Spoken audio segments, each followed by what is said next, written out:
शानदार नंबर्स हैं आशीष। और देखिए Bharat stock all time high पे है और रिजल्ट भी आपको ऑल टाइम हाई पे दिखाई पड़ेंगे। नेट प्रॉफिट आप देखेंगे तो 2127 करोड़ आए, 1800 करोड़ के आसपास का एक्सपेक्टेशन था।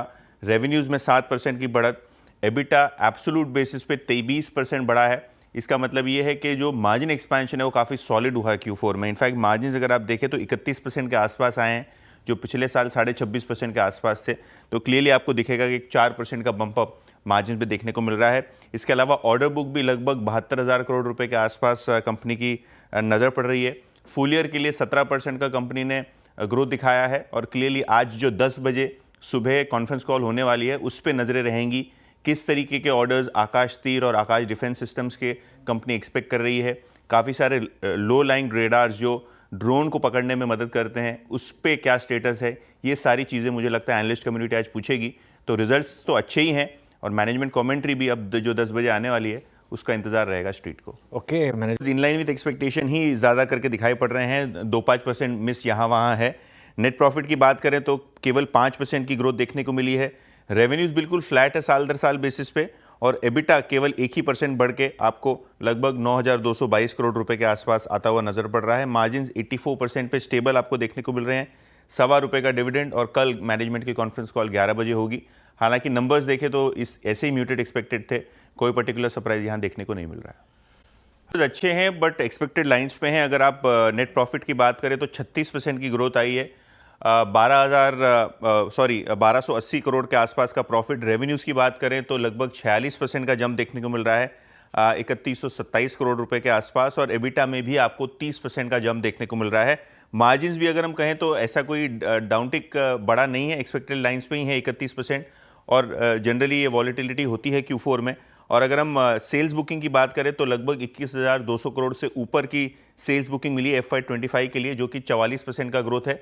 लेकिन एक्सपेक्टेड लाइन पे ही नंबर, और कोई पॉजिटिव सरप्राइज यहाँ नहीं देखने को मिल रहा है। स्ट्रीट के अनुमान के हिसाब से ही आपको दोनों ही रेंट को और जो रियल एस्टेट बिजनेस है इसके रिजल्ट्स देखने को मिल रहे हैं सेगमेंटली भी। दोनों इंपॉर्टेंट सेगमेंट नंबर्स दोनों ही ठीक हैं, ऐसा कोई यहाँ आपको खास मोमेंटम नहीं देखने को मिल रहा है। इनफैक्ट नेट प्रॉफिट अगर हम देखें पेट्रोनेट का 23% ज़रूर बढ़ा है, लेकिन एबिटा ग्रोथ केवल 21% की है। रेवेन्यू बिल्कुल फ्लैट है और मार्जिन्स जैसे कि दूसरी गैस कंपनियों के बढ़ रहे हैं वैसे ही है, देखने को मिल रहा है 12.3% वर्सेस पिछले क्वार्टर में 10.2%। तो सिक्वेंशियली आपको नंबर ठीक ही ठाक दिखाई पड़ेंगे दूसरी जो कंपनीज हैं गैस सेगमेंट में उसी की तरह। और अगर हम पर्टिकुलरली गुजरात गैस की बात करें तो यहाँ भी कोई सिक्वेंशियली बड़ा पॉजिटिव सरप्राइज नहीं है। उसी तरीके से नंबर्स देखने को मिल रहे हैं जैसे आपने IGL के देखे थे और उसके बाद दूसरी गैस कंपनियों के देखे थे। गुजरात गैस की बात करें तो प्रॉफिट सिक्वेंशियली 30% बढ़ा है, रेवेन्यू फ्लैट है।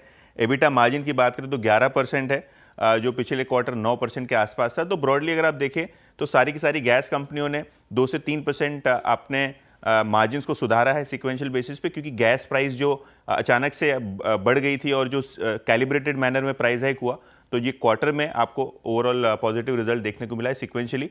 लेकिन हाँ, अगर हम पेट्रोनेट और गुजरात गैस की बात करें तो दोनों ही नंबर्स कहूंगा इन लाइन विद एक्सपेक्टेशंस ये देखने को मिल रहे हैं। ओके, मोटी सबसे पहले PI इंडस्ट्रीज नंबर्स आप देखेंगे तो प्रॉफिट में 11% की गिरावट देखने को मिल रही है। हालांकि रेवेन्यू 3% ऊपर आपको देखने को मिल रहा है साल दर साल बेसिस पे। एब्सोल्यूट एबिटा भी केवल 3% ही ऊपर है, और क्लियरली मार्जिन्स आपको साल दर साल बेसिस पे स्टेबल दिखाई पड़ रहे हैं 25.5% के आसपास। हालांकि अगर हम गाइडेंस की बात करें तो नेक्स्ट ईयर बिल्कुल ही flat guidance, single digit sales growth की बात PI इंडस्ट्रीज ने की है। ऑब्वियसली लॉन्ग टर्म का उनका टारगेट है डबल डिजिट ग्रोथ का रेवेन्यू फ्रंट पे। तो अगर हम बात करें एक्सपेक्टेशंस के तर्ज पे ही नंबर्स, और जो गाइडेंस है FY26 का शायद बाजार को पसंद आए, क्योंकि एक सिंगल डिजिट वॉल्यूम ग्रोथ और सेल्स ग्रोथ की बात की है।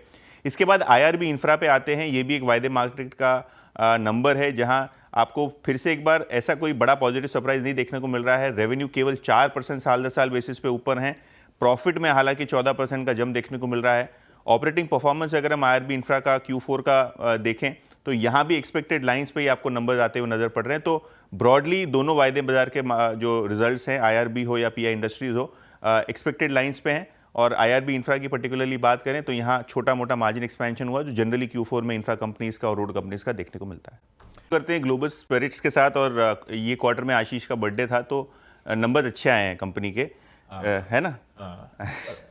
तो रेवेन्यूज अगर हम देखें तो 10% का ग्रोथ, प्रॉफिट में एक आपको टर्नअराउंड देखने को मिल रहा है, क्योंकि पिछले साल आपको ग्रेन की शॉर्टेज की वजह से ऑपरेटिंग परफॉर्मेंस काफ़ी म्यूटेड देखने को मिला था। और अगर हम साल दर साल बेसिस पे एबिटा की बात करें तो 39 करोड़ आया है, जो लगभग पिछले साल 20 करोड़ के आसपास था। तो अगर हम ओवरऑल नंबर्स देखें तो यहाँ इंप्रूवमेंट देखने को मिल रहा है। इसके अलावा करूर वैश्य बैंक, यहाँ भी नंबर्स आपको अच्छे देखने को मिल रहे हैं।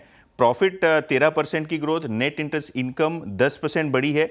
और अगर हम एसेट क्वालिटी की बात करें तो 10-10 बेसिस पॉइंट्स यहाँ भी सुधार देखने को मिला है। तो करूर वैश्य बैंक नंबर्स अच्छे हैं और प्रोविजंस भी बिल्कुल स्टेबल आपको सिक्वेंशियल बेसिस पे नजर पड़ रहे हैं। तो करूर वैश्य बैंक यहाँ ध्यान रहेगा। इसके अलावा अगर हम पर्टिकुलरली एचईजी की बात करें तो येस्टरडे स्टॉक में एक जबरदस्त रनअप देखा था आपने, लेकिन कंपनी ने Q4 का लॉस बताया है। अगर हम बात करें तो 74 करोड़ का लॉस है, जो प्रॉफिट था 32 करोड़ का लास्ट ईयर। रेवेन्यू बिल्कुल फ्लैट है और कंपनी ने एबिटा लॉस भी किया है लगभग 55 करोड़ का। तो कहीं ना कहीं ऑपरेटिंग परफॉर्मेंस देखें या रेवेन्यू परफॉर्मेंस देखें, काफी वीक नंबर्स आपको देखने को मिल रहे हैं। और आखिर में रेडिंगटन की बात करूंगा, साल दर साल बेसिस पे 920 करोड़ का प्रॉफिट आया है, जो 300 करोड़ के आसपास था। रेवेन्यू में 18% की ग्रोथ, एबिटा में 30% की ग्रोथ और मार्जिन्स भी 30 बेसिस पॉइंट्स बढ़ के आए। तो रेडिंगटन के नंबर्स भी ठीक ठाक हैं। रखिए।